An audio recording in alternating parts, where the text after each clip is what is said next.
তর দেখি যে মা ভাবি তরে চরণ তলে পড়ে, ভাবি তরে চরণ তলে পড়ে। রূপের অন্তর দেখি যে মা ভাবি তরে অন্তরে চরণ তলে পড়ে।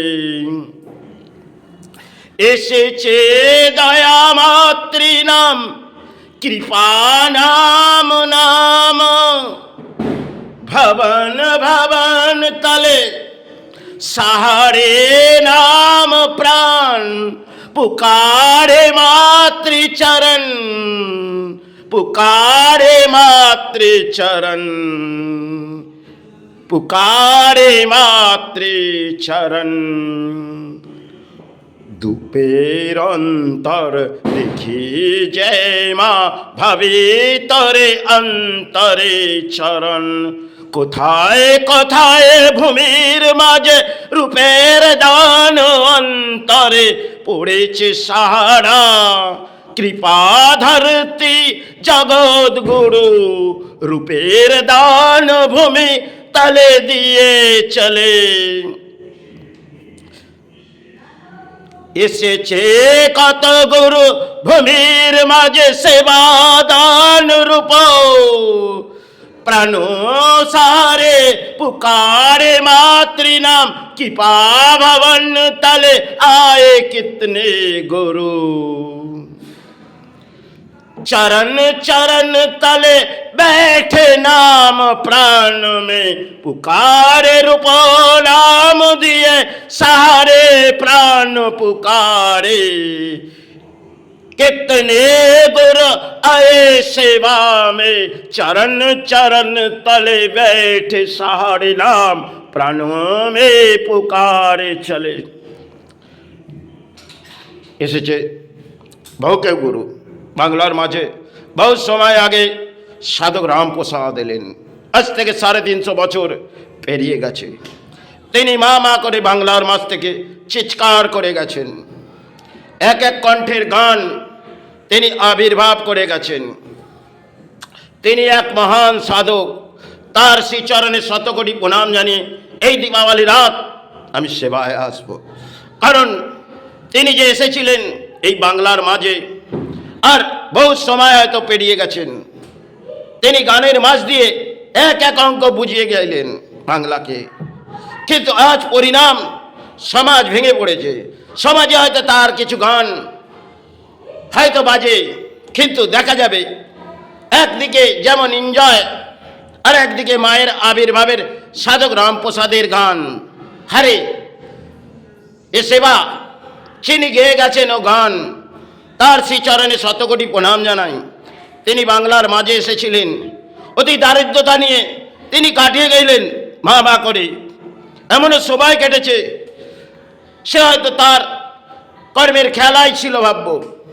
কারণ তিনি যে সময় এসেছিলেন সে সময় বহু সময় আগে, ঠাকুর আসার আগে বহু সময় আগে তিনি এলেন। তিনি পবিত্র ঘাট তিনি বহিষ্কার করে গেলেন, সে ঠাকুর আসবেন। তাই তার বহু সময় আগে আজ যে বাংলা গানগুলো বেজে ওঠে, তা হয়তো এক একটি অঙ্ক যদি দেহের মধ্যে রাখা যায়, সে গানে কি বুঝিয়ে গেছেন তিনি এক মহান সাধক। আজ সমাজ সে সমস্ত গান হয়তো আজ এই বাংলায় বেজে ওঠে হয়তো, কিন্তু সে গান সাধক রামপ্রসাদ। তিনি ডুব দে রে মোর কালী বলে গভীর রত্না করো অগাধ জলে, অপূর্ব গান তিনি কণ্ঠে ভরিয়ে গেছেন। আর পথের দারদ্য হয়ে ঘুরে বেড়াইছেন। দেশের সে সময় রাজা ছিলেন, তার অপূর্ব গান যখন কণ্ঠে ভরে উঠলেন, রাজার চোখের জল গড়িয়ে এলেন।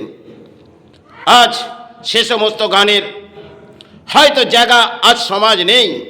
কারণ সমাজে হয়তো এই গানটি বাজে। কিছু গান যে গেয়ে গেছেন তিনি এক একটি গান যতটুকুন পেয়ে গেছেন ততটুকুন সাধক রামপ্রসাদের গান গেয়ে গেছেন।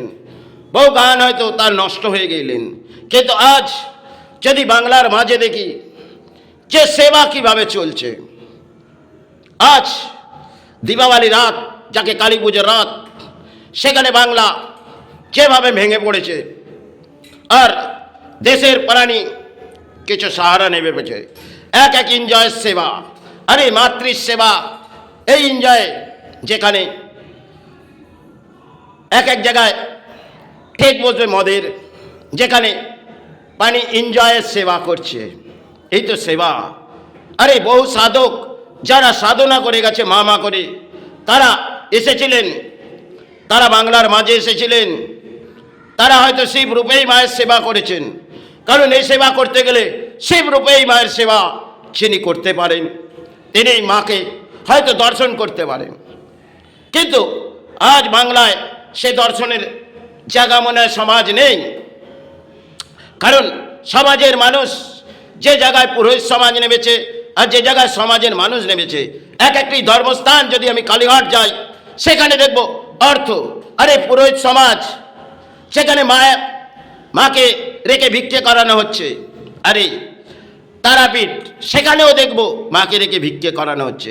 আরে মায়ের পেটের ছেলে তাকে জড়িয়ে দিচ্ছে তারাপীঠ। আর কালীঘাটে দেখব এক একটি দিয়া হাতে ধরিয়ে দিচ্ছে, যাও মায়ের আরতি করো। এটাই সমাজ। তাই সমাজ দিচ্ছে আর পুরোহিত সমাজ নিচ্ছে।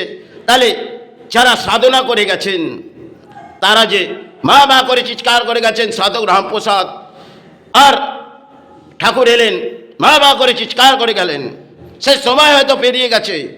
বাবা রামদেব এলেন, সে সময় তারাপীঠ স্থানে, কিন্তু উনি তো বৈশিষ্ট্য, আর সেই বৈশিষ্ট্য বাবা বাম হয়ে এলেন, তবেই মায়ের দর্শন পেলেন।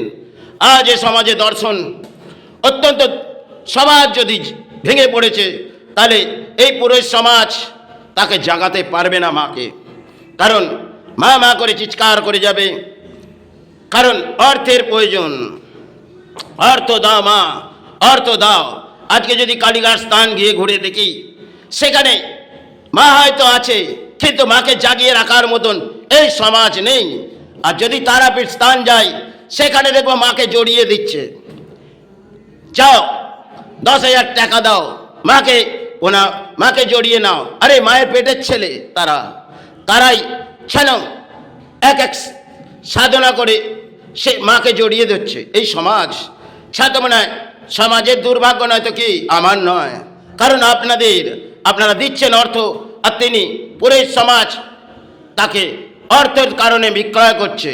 আরে যে তারাপীঠ স্থান, সে পবিত্র স্থান আজ কোথায় নেমে এসেছে, কারণ বৈশিষ্ট্যদেব এলেন, তিনি সে সময় মা করে চিৎকার করে হয়তো দর্শন পায়নি, আর সেই রূপে বাবা বামদেব এলেন, তিনি মা করে দর্শন করে বেড়ালেন। তার জীবনে বহু কিছু কেটে গেছে, তিনি বাবা বামদেব। একটি সময় এমন কেটেছে, সে সময় অন্যের আহার বাবা বামদেব মায়ের গ্রহণ করেছিলেন। আজ এই সমাজের যোগ্যতা মনে হয় কোথায় নেমে পড়েছে, কারণ যেখানেই যাবে অর্থ, মাকে দান দাও। আরে এক একটি স্থানে দেখবো দানপত্র বসানো আছে, আরে মা কি ভিখারি, মাকে ভিক্ষে নেওয়া হচ্ছে। তাহলে এটাই ধর্ম, সনাতন ধর্ম? আরে এটা সমাজের দুর্ভাগ্য। এভাবে সমাজ যদি চলতে থাকে, জানবেন এই সময় যে চলছে অত্যন্ত দুর্ভাগ্য, একটি সময় আসবেই। কারণ তখন বাংলা সরকার কেন, ভারত সরকার কেন, তারা এটাকে রক্ষণাবেক্ষণ করতে পারবে না। পরিস্থিতি আসতে চলেছে। এখনো কামনা জানাই বিশ্ব মানব কল্যাণ থেকে, তবে এটাই বাংলাকে জানাই, গড়ে উঠছে তা হয়তো সমাজের দুর্ভাগ্য, আর সমাজের মানুষ ভেঙে পড়েছে।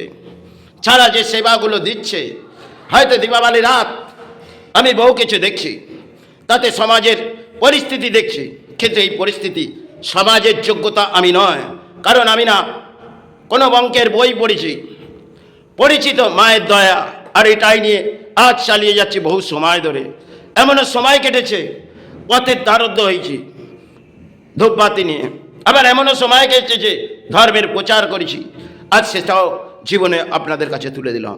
এমনও সময় কেটেছে চা হয়তো অন্যের আহার জোটের। তাই এ নিয়ে ব্যাখ্যা করা যায় না। কারণ তবুও আমি জানালাম, বাংলার মাঝে এসে যা করছি তা হয়তো ভারতবর্ষের মাঝেই তুলে দেবো। কারণ দু একটি কিছু কাজ বাংলাকে জানিয়ে আমি ভারত সরকারের হাতেই তুলে দিচ্ছি। কারণ বাংলা সে জায়গার যোগ্যতা নয়, আর ভারত যদি যোগ্যতা নিতে পারে তার পরিণাম। আমার কিছু অর্থের প্রয়োজন নেই, প্রাণে যতক্ষণ বেঁচে আছি নিজে পারিশ্রমিক করে মায়ের সেবা চালিয়ে যাব। কারণ আজ আছি, কাল এই ভূমি থেকে চলে যাব, এটাই আমার কর্মের খেলা।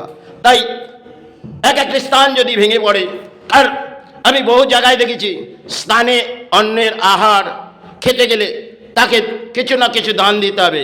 আরে এটা দুর্ভাগ্য, যদি একটা সাধু সন্তোষ, যদি গরিব মানুষ সেই অন্ন না গ্রহণ করতে পারে, তাহলে এটা মনে হয় সমাজের দুর্ভাগ্য।